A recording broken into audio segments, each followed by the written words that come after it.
Hello everyone. Before we start the session, I would like to inform you all that please go through this disclaimer and follow the same.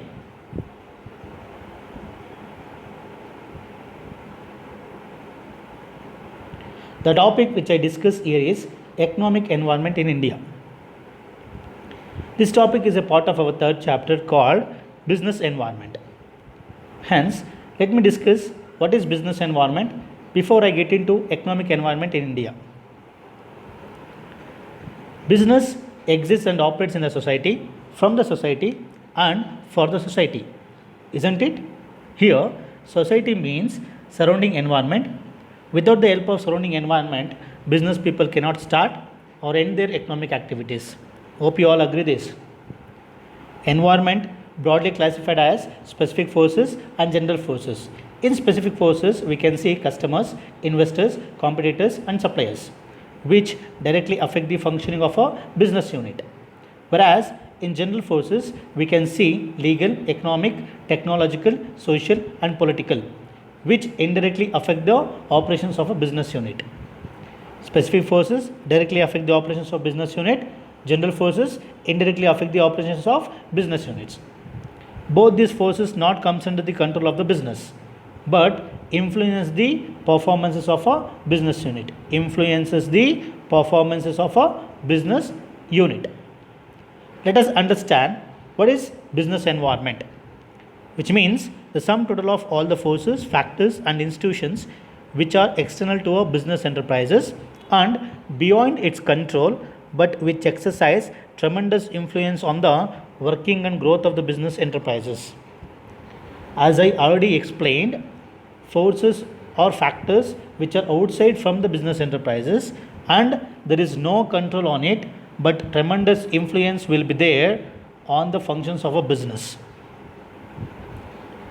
Below examples are the changes in business environment, and we need to analyze how it affects the business units. Number one, increasing taxes by government. Second, celebration of festival like Diwali, Eid, etc. Technological improvements, political uncertainty. Baby food advertisements must inform the potential buyer that mother's milk is the best. All these examples are general forces by nature. First one related to economic forces, second one social, third one technological, fourth one political, fifth one legal.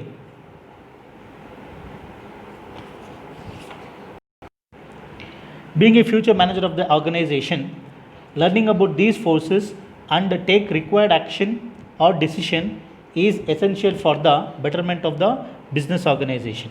Hence, studying about these general forces is the core intention of this chapter. In this general forces, I discuss about economic environment as I highlighted in red color, hope you can able to see, and especially how economic environment worked in the past and working in current in India. Let's see what is economic environment. The condition of country's economy and the way that affect management practices in a business enterprises is called economic environment. Here, the word condition means present market status of the country's economy.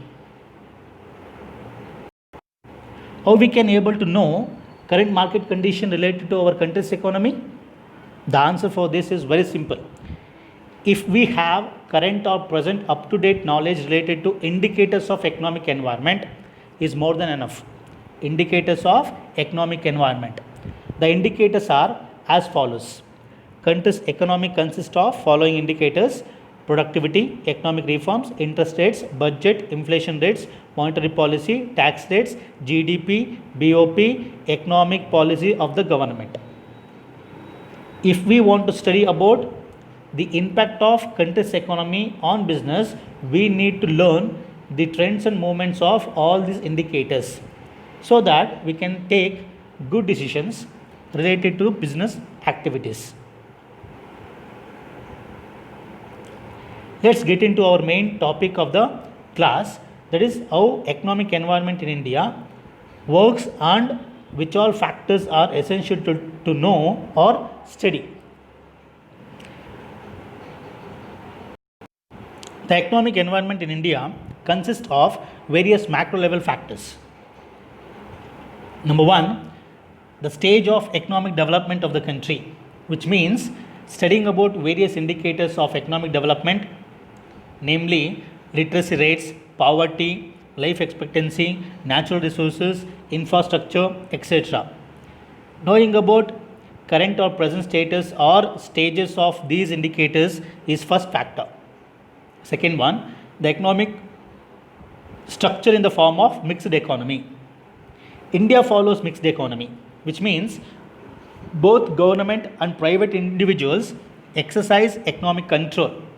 It is generally called as golden mixture of capitalism and socialism. For business owners, knowing about how mixed economy works in India is essential to survive in Indian market. Third one, economic policies of the government.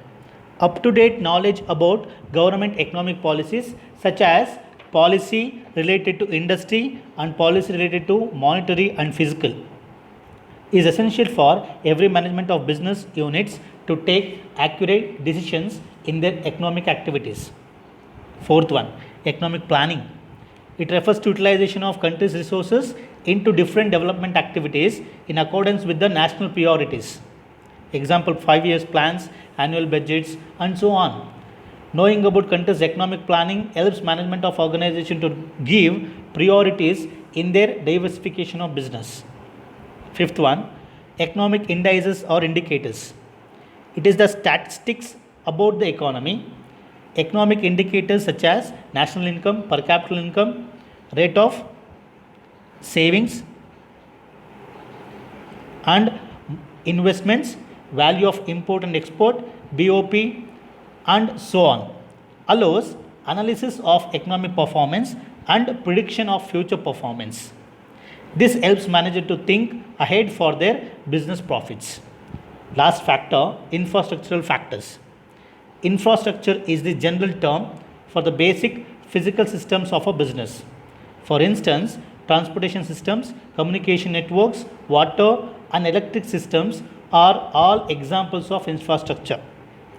Any business wants to invest in any country will check these factors essentially. With this, I will conclude the factors of economic environment in India. Above all, 6 factors are important to know about economic environment in India. Being a management of an organization, having knowledge on the same is helpful. Next, let's discuss about economic environment in India at the time of independence. What is our condition in the area of economy when we got independence? What was our situation? The Indian economy was mainly agricultural and rural in character. For source of income, people of India was completely dependent on agriculture and majorly lived in villages. 70% of the working population was employed in agriculture and 85% of the population was living in the villages. Only minimal percent of population exposed to industry and technology. Production was carried out using irrational low productivity technology. Here, irrational means not based on logical reason or clear thinking. There was no clarity in the method of production and technology. Hence, the end result was very low by nature. And we also faced communicable diseases were widespread. Mortality rates were high. There was no good public health system. Communicable diseases means it was an infection spreads from person to person like we all seeing right now, corona. Mortality rate means death rates was high because lack of hospitals. This is what our condition at the time of independence. And in short, we can say we were in bad condition economically. To overcome these problems, Government of India took several steps or plans with below objectives. In short, we say India's development plans with the objectives. The objectives are: first one, initiate rapid economic growth to raise the standard of living, reduce unemployment and poverty. First and foremost objective of the government was to improve the standard of living by creating job opportunity and reduce poverty. Second one, become self-reliant and set up a strong industrial base with emphasis on heavy and basic industries. Government was to not depending on anyone for basic industrial products. Third one, reduce inequalities of income and wealth. Third objective was to create inequalities of income and wealth among the working population of the country. Third one is what? Was to create equalities of income and wealth among the working population of the country. Fourth one, adopt a socialist pattern of development based on equality and prevent exploitation of man by man. Socialist means the system under which economic system is controlled and regulated by the government so as to ensure welfare and equal opportunity to the people in a society. Socialism means all things to all men. With the above objectives, government gave responsibilities of developing infrastructure industries to the public sector, whereas responsibilities of developing consumer goods industries to the private sector.